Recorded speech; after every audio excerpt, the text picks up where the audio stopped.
The wind rolls hard across the LaRue Ranch, kicking up dust and old memories. Folks say Wade Colton's just a drifter, a man with calloused hands, saddle-worn boots, and eyes that don't say much. He rides quiet, works hard, and never stays long in one place. But some men, well, they carry justice like a second skin. Wade wasn't looking for trouble when he rode the eastern fence line that morning, but he found it, loud, sharp, and aimed straight at a widow named Molly LaRue and her young son. Survey crews, rifle shots, and a crooked landman named Jasper Vane claiming her ranch as his own. The law says it's about paperwork. The sheriff says his hands are tied. But Wade don't tie easy. What starts as a stranger's kindness turns into a battle of maps, water rights, and quiet truths buried deep in dry soil.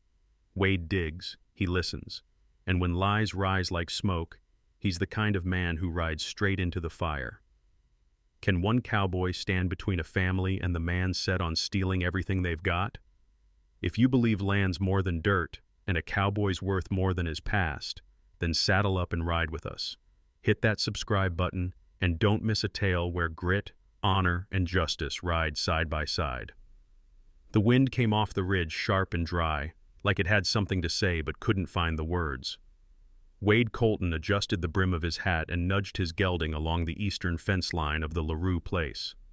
He'd been riding that stretch since dawn, mending busted posts, shooing off stray cattle, and mostly keeping quiet, same as he always did. Wade didn't belong to much, never had. He moved like the wind he rode through, present for a season, then gone. Folks hired him when the cattle ran wild or the snow came in too quick. He didn't ask for favors, didn't stay for dinners. He just did his work and left when the job was done. But this morning felt different. A sharp crack echoed across the canyon, too sharp to be a branch. Rifle fire. He pulled the reins and swung down, boots hitting the dirt with a thud. Another shot rang out, then a woman's shout, hoarse, panicked. Wade moved quick, staying low. He skirted the fence line and ducked behind a rocky outcrop just before the open pasture started. That's when he saw them, Molly LaRue and her boy Jesse, crouched behind a hay wagon. Jesse had his arms around his mama's waist, face buried against her side. She held a rusted shotgun in shaking hands, pointed toward three men standing by a wooden surveyor's tripod. "Don't come no closer," Molly's voice cracked, but it held fire. One of the men stepped forward, holding a rolled-up parchment like it was a badge. "Ma'am, I told you, we're just doing our job. This land ain't yours no more. It belongs to the township now." "That's a lie, and you know it," she snapped back. "This land's been LaRue land since before your fancy map was even drawn." The man smiled, a crooked thing that didn't reach his eyes. Wade knew the type. Suits that looked clean but hands that stayed dirty. The kind who could read just enough law to twist it like barbed wire. Wade took one quiet step out into the clearing. "That true?" he called out. "You boys out here taking land from widows on a Thursday morning?" All three turned at once. Molly blinked, then squinted. "Wade?" "Ma'am," he nodded, tipping his hat. The man with the map frowned. "Who are you?" "Name's Wade Colton. I ride fence. Patch things that break. Sometimes notice when folks get a little too interested in land that ain't theirs." The man lowered the map slightly.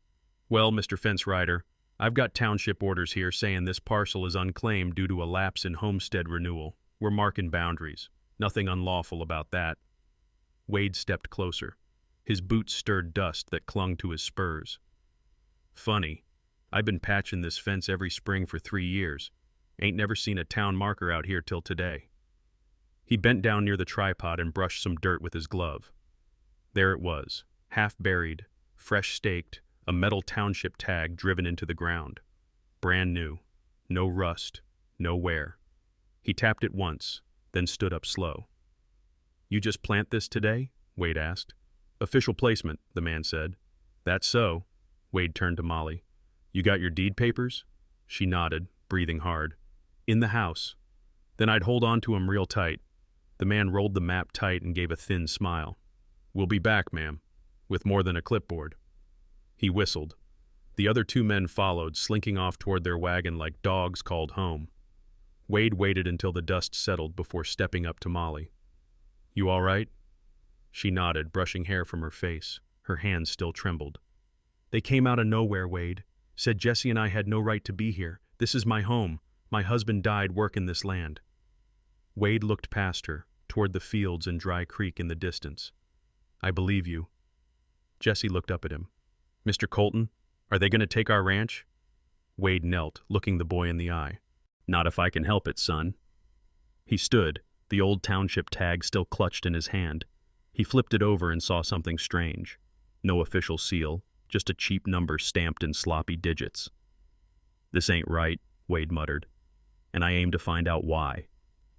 Wade turned the tag in his hand one last time, then tucked it into his saddlebag. Somewhere out there, someone was playing dirty with paper and ink, and Wade Colton was about to get a whole lot less quiet. By the next morning, the news had crawled through town like wildfire through sagebrush. Jasper Vane had filed papers with the county courthouse declaring Molly LaRue's deed incomplete and non-renewed. Folks at the feed store whispered. The sheriff avoided eye contact. Even the clerk at the post office gave Wade a sidelong glance like he was a fly buzzing too close to something rotten. Wade stood on the courthouse steps, dusty and quiet, watching Jasper Vane descend in his polished boots and bright green waistcoat like a snake slithering downhill. Vane tipped his hat to a pair of passing women and flashed a smile so sweet it soured the air. Wade blocked his path. "You're making it awful official awful quick," Wade said. Vane's smile didn't twitch. "Good morning to you too, Mr. Colton. Just setting the record straight. Some folks forget that the law don't wait for grief." Wade's eyes narrowed. "Her husband's body ain't been in the ground 2 years. That land's been worked, fenced, paid for." "But not renewed," Vane said, holding up a folded copy of a homestead provision. "See, under subsection 12, failure to file a renewal affidavit within 5 years makes the land subject to reclassification. Public asset, Mr. Colton. Convenient you found that right now." "Convenient for progress," Vane said, stepping around him. "This town's growing. Needs roads, mills, maybe even a rail spur. Folks can't cling to dirt that isn't legally theirs." He tipped his hat again. "Have a good ride." Wade didn't answer. He waited until Vane disappeared around the corner, then headed for the only man in Dry Hollow who could see through dust and lies, Bo Thatcher, the old cartographer. Bo lived in a cabin behind the blacksmith shop, surrounded by oil lamps, brittle maps, and a dog so old it just blinked when Wade knocked. The door creaked open. "Well, I'll be," Bo said, wiping charcoal from his fingers. "Ain't seen you since the Ridge Fire. What brings you hobbling through my dust?" "Need your eyes, Bo. On something Jasper Vane's filed." Bo's brow furrowed. "Jasper Vane don't file nothing unless he's hiding something underneath it." Wade stepped inside, handing over the crinkled copy of the homestead revocation Jasper had so proudly flaunted. Bo sat down, spread it open across the drafting table, and pulled out a magnifier. His fingers, though stiff with age, moved with the precision of a man who had measured counties by hand. Font's off. Ink's right, but the signature mark, it's too square. And this notation here? He tapped near the bottom corner. That wasn't used till 1892. This says it was filed in 89. Wade crossed his arms. "So, it's fake." Bo gave a slow nod. "Or altered, my guess. He found an old, unrenewed claim nearby, copied parts of it, then pushed it through with just enough truth to fool a sleepy clerk. He's counting on folks not looking too close." Bo grinned, the kind that came from a man who'd bested bureaucrats before. "I got something better than guesswork." He turned, rummaging through a stack of yellowing survey maps until he pulled one free. "Here. This was the cattle trail survey from '86.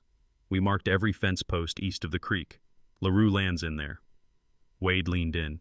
"You sure?" Bo pointed. "Look here. Faint pencil marks. Someone tried to erase them, but they didn't reckon on oil-stained paper. See that curve? That's the original eastern line." Wade's jaw set.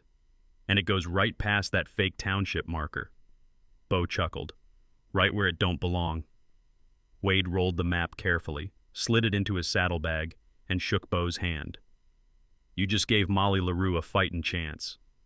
Beau's face turned serious. Careful, Wade. Vane don't lose quiet. He'll play legal first, then dirty. Wade stepped onto the porch. Then I'll ride clean and loud. As he swung into the saddle, Wade felt something hard press against the map in his bag. Beau's old pencil, left behind by accident. Or not. Wade knew one thing for sure now. If Jasper Vane was willing to lie about borders, he'd lie about water too.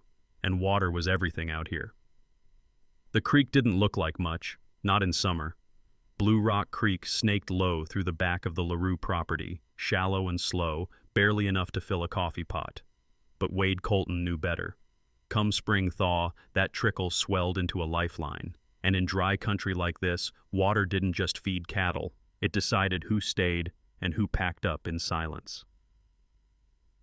By mid-morning, Wade stood at the bank, his boots sinking into damp soil.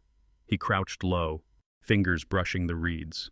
The flow was light but steady, a permanent source fed by underground snowmelt from the ridgeline. He'd ridden this land enough to know it hadn't run dry in a decade. But according to Jasper Vane's courthouse filing, this very creek had been reclassified as seasonal and non-essential, meaning if the water didn't matter, the land it fed didn't hold value.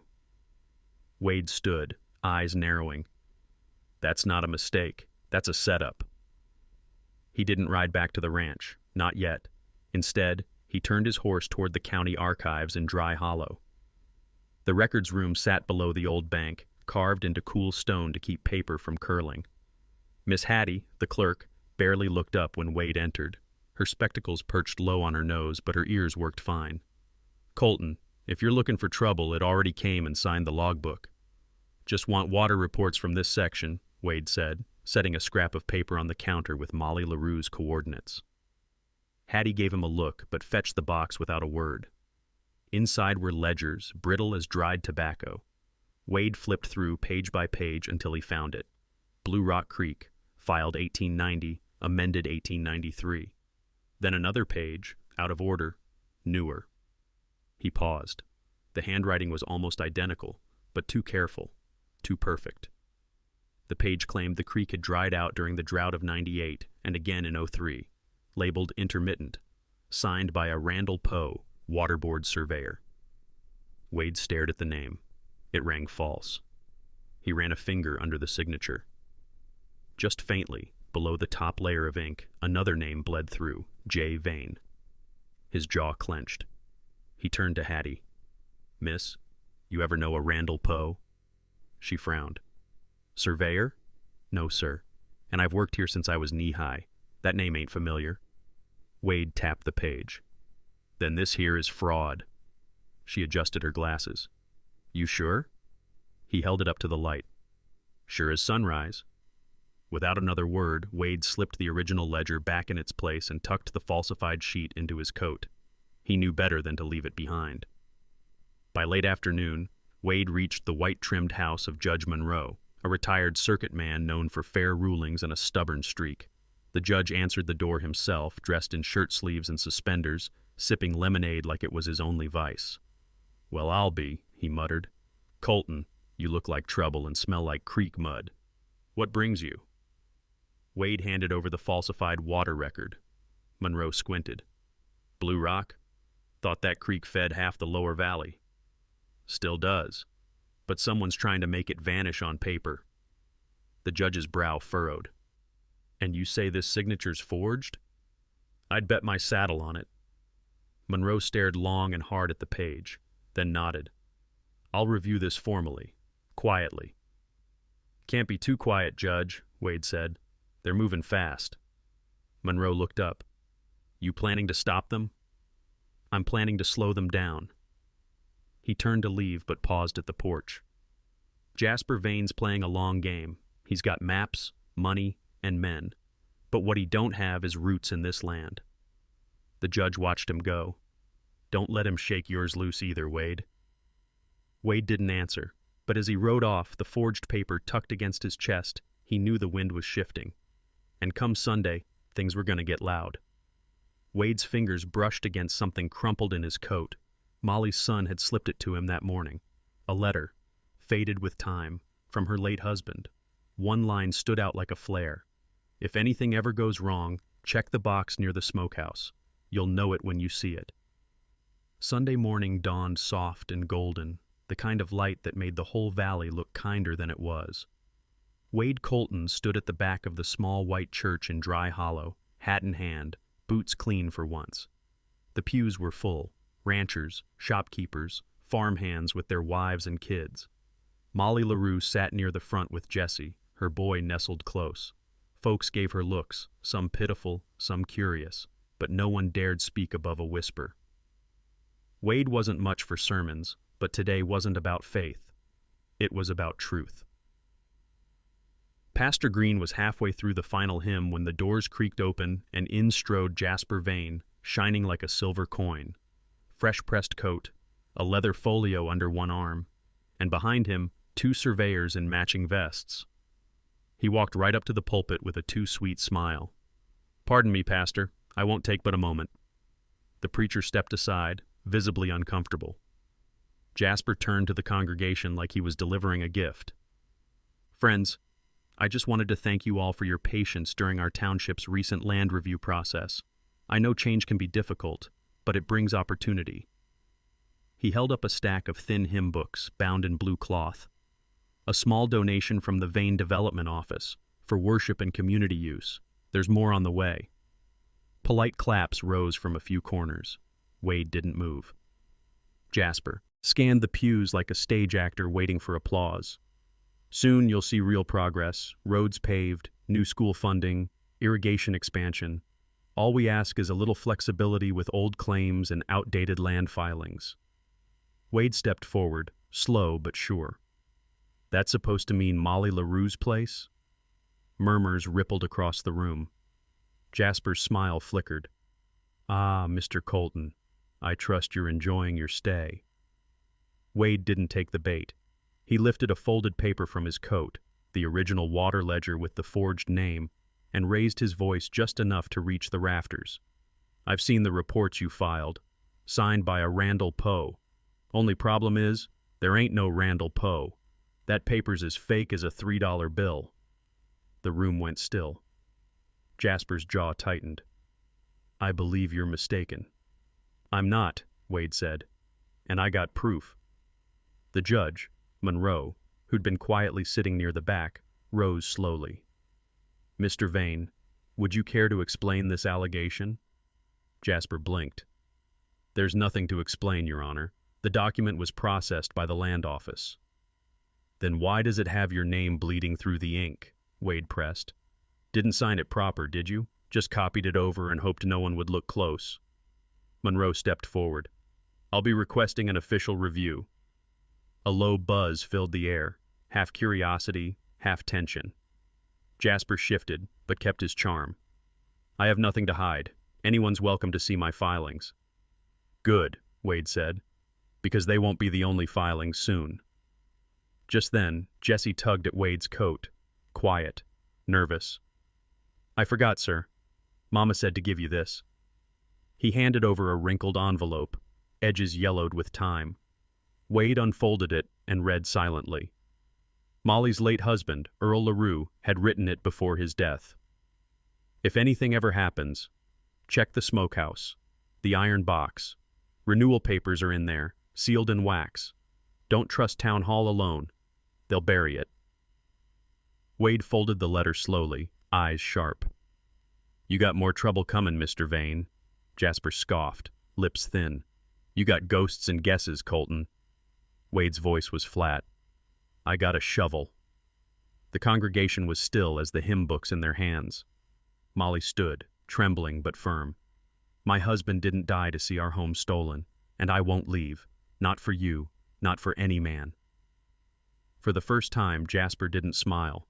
He turned on his heel and walked out, followers trailing behind. Outside, the wind picked up, cool and steady. Wade watched them disappear down the path, then turned to Molly. "I'll find that box." She nodded once. "I hope it's still there." That afternoon, Wade dug behind the old smokehouse, bare hands through dry, stubborn soil, and just before sundown, his knuckles struck iron. The soil behind the old smokehouse was hard-packed and dry, baked by years of sun and silence. Wade Colton knelt beside a leaning mesquite, sleeves rolled up, fingers raw from digging with the short-handled shovel he'd found in the tack shed. Each scoop cut through memories, sweat, and something older than either. He worked through dusk. The scent of sage and ash clung to the air, and cicadas hummed like they were keeping watch. His breath slowed as metal scraped against metal. Clink. Wade paused. He cleared the earth with his hands, rough, calloused palms brushing dirt aside like he was revealing a secret the land had long tried to keep. There it was. An old iron box, edges rusted, but lid still sealed. He pried it open. Inside, a folded homestead renewal form dated 1889, wax seal unbroken, bearing the county stamp and Earl LaRue's careful handwriting. There were additional notes, too, ledger entries, receipts for taxes paid, and even an original land survey showing Blue Rock Creek as a permanent water source. Wade let out a long, slow breath. "Well, Earl, you sure knew trouble was coming, didn't you?" He bundled the papers into his saddlebag and stood, brushing off dust as he looked toward the ranch house. Lights glowed faint behind the curtains, Molly keeping things steady for Jesse's sake. But peace didn't last long. The fire came just after midnight. A scream cut through the stillness, and Wade bolted from the bunkhouse, boots slamming into the porch as orange flames shot skyward from the barn. "Livestock!" Molly cried from the doorway, panic in her eyes. "The horses are in there." "I got it!" Wade shouted. He ran into the heat. Smoke stung his throat and clawed at his eyes, but he didn't stop. Inside, the horses bucked and screamed in terror. Wade yanked open the gate and shouted, guiding them out 2 by 2, swinging the door wide to let the panicked beasts rush into the open. He was just pulling the last halter loose when the rafters groaned overhead. Embers rained down. Wade ducked low and shoved through, stumbling out into the night as the roof gave way behind him. He hit the ground coughing, shirt scorched, hands trembling, but alive. Molly dropped to her knees beside him. "You could have died in there." "Wouldn't be the first time I stared down." "Heat," he rasped, half a grin tugging at his lips. "Besides, you and Jesse need them horses more than I need all my eyebrows." She laughed despite herself, tears welling. "We'll never be able to rebuild." "Yes, you will," Wade said, sitting up slowly. "But first, we end this." He stood and turned to find one of the ranch hands, Eli, dragging a wiry man out of the trees. The man kicked and cursed, coat still reeking of kerosene. "Caught him sneaking back toward the creek," Eli growled. Wade stepped forward. "Who sent you?" The man spit at the dirt. "You don't scare me." "No," Wade said calmly, "but you'll want to start talking before the law gets here." The man's eyes shifted, and something in Wade's gaze must have landed deep because his bravado cracked. "It was Jasper," he muttered. "Said to light the barn, told me to break the line." "What line?" "The water pipe. Runs from the creek. He had me busted open last week. Said if the animals couldn't drink, they'd have to move." Wade turned to Eli. "Tie him up. I'm taking him to the sheriff." Eli nodded, grim-faced. Molly stepped closer. "Will they listen?" Wade held up the signed homestead papers and the confession. "They'll listen, or they'll learn what happens when you back a drifter into a corner." But justice don't ride easy in Dry Hollow. By sunrise, Wade would be behind bars, and Jasper Vane would be toasting his arrest over whiskey at the saloon. The morning came slower than usual, wrapped in an uneasy stillness. Wade Colton stood beside the sheriff's desk, dust from the road still clinging to his shirt. He'd come straight from the ranch, leading the shackled arsonist on foot behind him, evidence in hand and truth burning in his pocket. Sheriff Dodd leaned back in his chair, arms folded, mustache twitching as he listened to Wade's report. The homestead documents, the water fraud, the confession, the barn fire. And then Dodd shook his head. "I'm not looking to stir a hornet's nest, Wade," he said flatly. "Jasper Vane's got business ties up and down this valley. Councilmen, judges, even the newspaper." Wade's eyes narrowed. You're telling me that a man burned down a barn, tried to poison livestock, and you're letting him go? I'm saying this ain't the fight you think it is." Dodd looked almost sad. "You're a ranch hand, Colton. He's the future. The future don't lie and burn down barns. That's your word against his." "No," Wade said, pulling the sealed affidavit from his coat pocket. "It's his own man's word against him. Signed, dated." Dodd hesitated. Then, almost like he'd rehearsed it, he opened a drawer and pulled out a citation. "Public disturbance. Accusations without warrant. I'm holding you until Judge Monroe weighs in." "You're jailing me for speaking the truth?" Dodd shrugged, not meeting his eyes. "Just doing my job." Wade didn't resist. He let them take his gun, his belt, and lock the cell with the quiet click of steel. As the door clanged shut, he sat on the cot, elbows on knees, breathing slow. Across from him, in the dim corner of the jailhouse, sat an older man with sharp eyes and weathered features, skin dark from sun, hair braided and streaked with gray. "You picked a hell of a town to do the right thing," the man said. Wade looked over. "You Cherokee?" "Half. Name's Elijah. Used to ride these lands before fences and wells showed up." Wade nodded once. "I've heard of you. Folks say you helped map treaty lines out this way." Elijah leaned forward. "I did. Helped mark the boundaries of the Blue Rock settlement in 1885. Wasn't much then, just land, water, and men who understood what a promise meant." Wade's mind clicked like a trigger pulled slow. "You still got any of those documents?" "I might." Wade stood, pacing the narrow cell. "The judge's hands are tied by what's in front of him. But if you've got a treaty record with Blue Rock listed as recognized territory, then Vane's whole claim falls apart." Elijah's lips curled in a half-smile. "Only if someone brings it to the marshal's office, and they ain't gonna let me walk out of here with papers that old." Wade thought for a beat, then stepped close to the bars. "Elijah, I need you to send someone. Not just anyone. Someone who can ride quiet and knows where they're going." The old man nodded slowly. "I know just the one." Wade leaned down and removed his boot. From inside the lining, he pulled a folded scrap of paper with a name and address scribbled in faint ink. "Take this. Give it to Bo Thatcher. He's the only man in town Vane hasn't paid off." A few hours later, as shadows lengthened across Dry Hollow, Elijah was gone, released by mistake, according to a red-faced deputy. Wade smiled to himself behind the bars.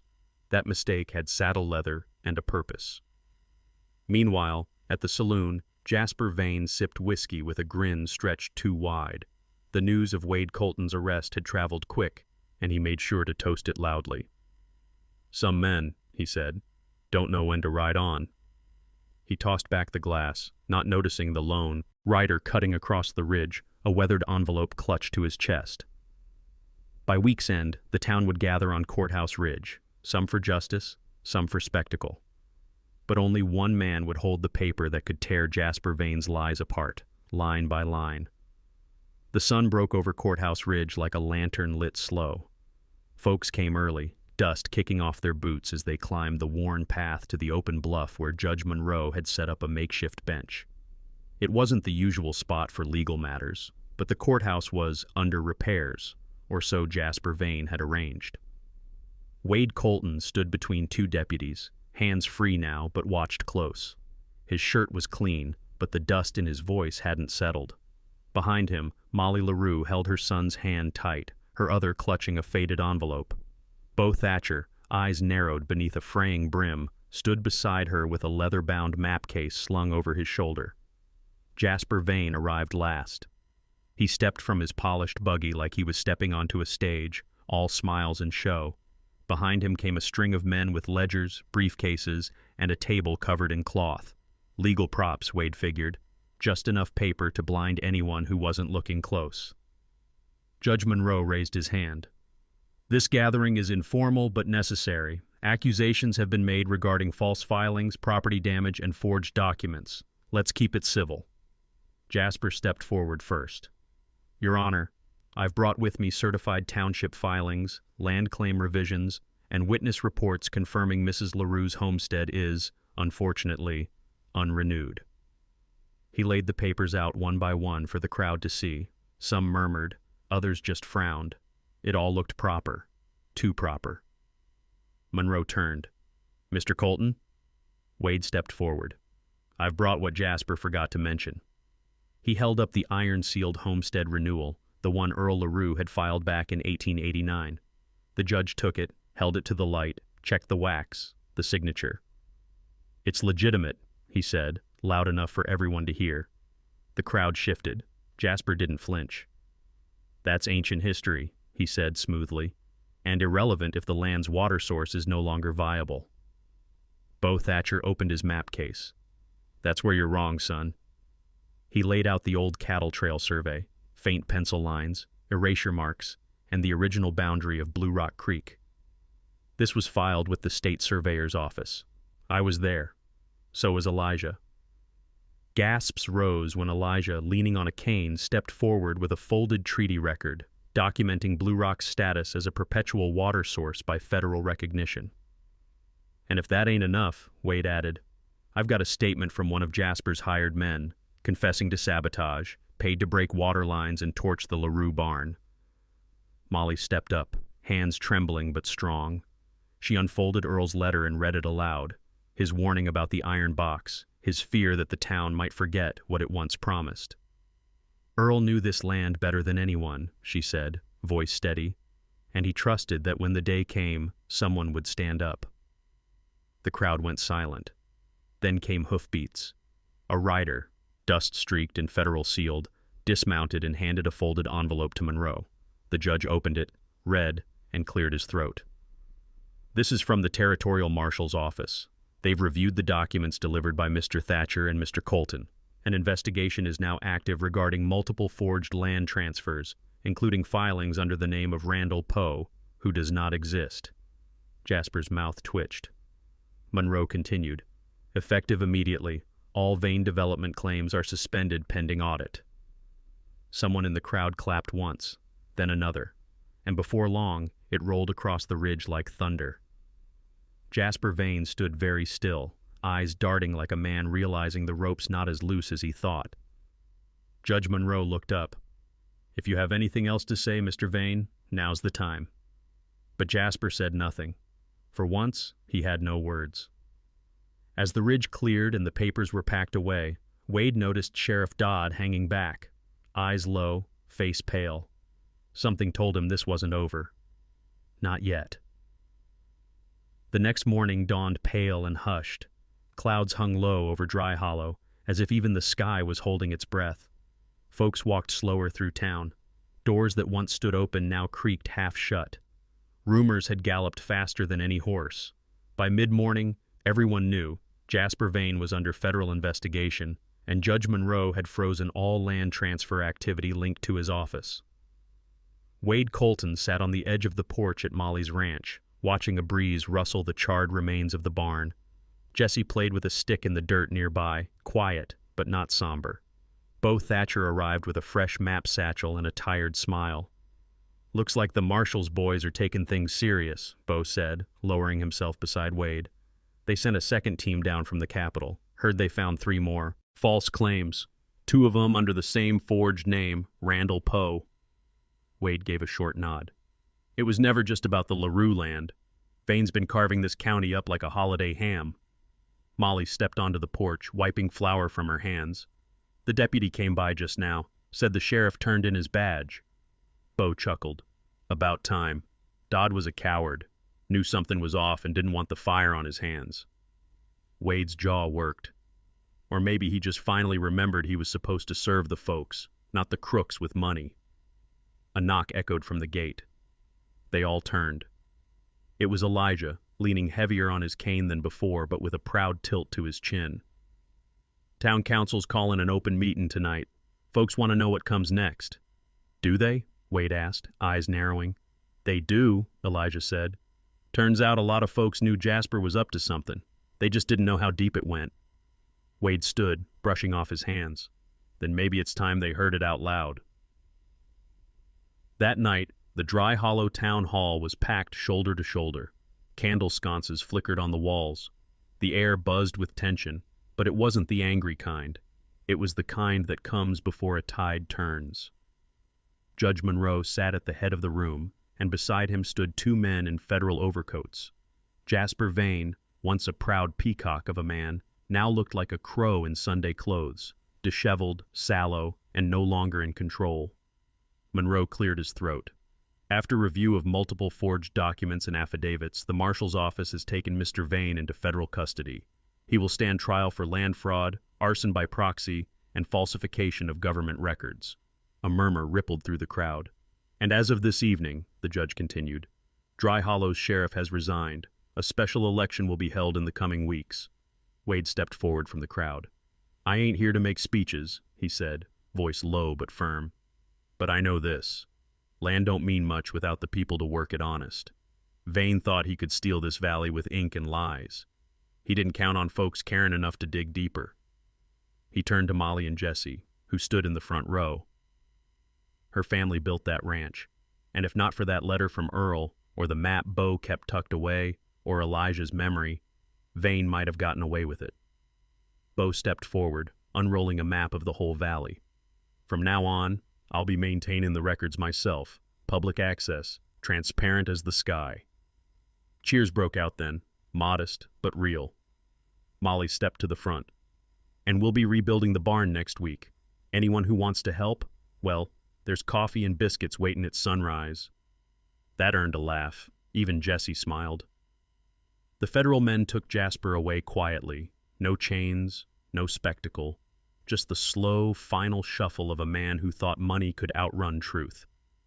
Back at the ranch, Wade found a paintbrush leaned against a new plank, and beside it, carved in fresh cedar, were 5 simple words: LaRue and Colton Cattle Company.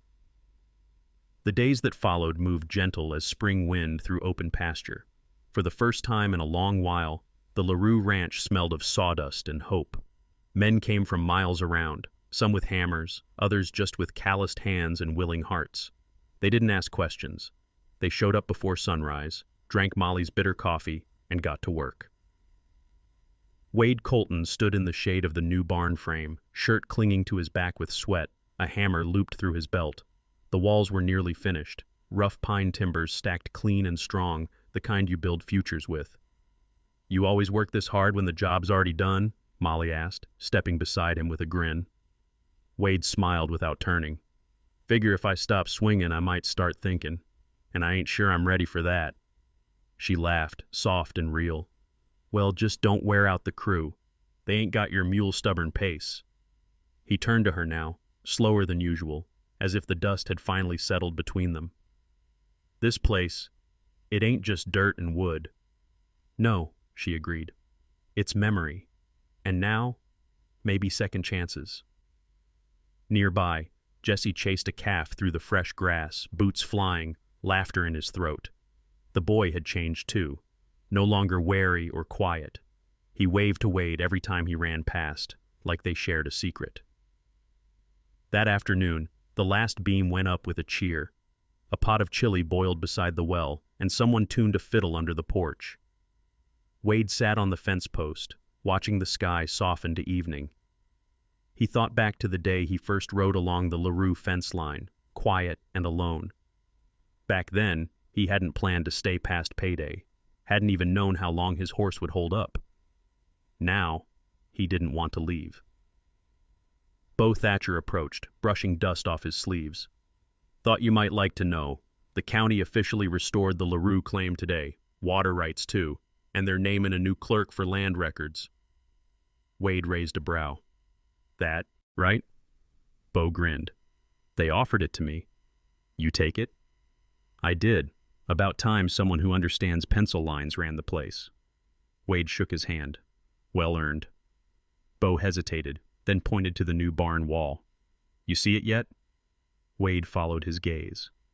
Etched into a cedar board, carved deep and clean, were the words, LaRue and Colton Cattle Company. He stared a long while. Molly's voice broke the quiet. Was Jesse's idea. Said if a man's going to fix the fences and fight the snakes, he ought to have his name on the gate. Wade turned, his throat catching slightly. You sure about that? She stepped close, her eyes steady. "We are." The fiddle picked up a tune, something slow and familiar. A few of the ranch hands tapped their boots, Molly's dress fluttering in the evening breeze. Someone called for a two-step, and Jesse tried dragging Wade toward the porch. Wade held up both hands. "I'm a terrible dancer." "That's all right," Molly said, slipping her arm through his. "You're a fine cowboy." He let her lead him anyway. They danced beneath the stars, slow, unpracticed, but real. And for the first time since he could remember, Wade didn't feel like a man passing through. He felt like a man coming home. As the night wore on and the lanterns flickered low, Wade sat beside the barn with Jesse, watching the cattle bed down. "You think you'll stay?" Jesse asked. Wade leaned back on his elbows. "I think I already have." Jesse grinned. "Mama says you're part of the ranch now." "Well," Wade said, tipping his hat over his eyes, "then I guess I better act like it."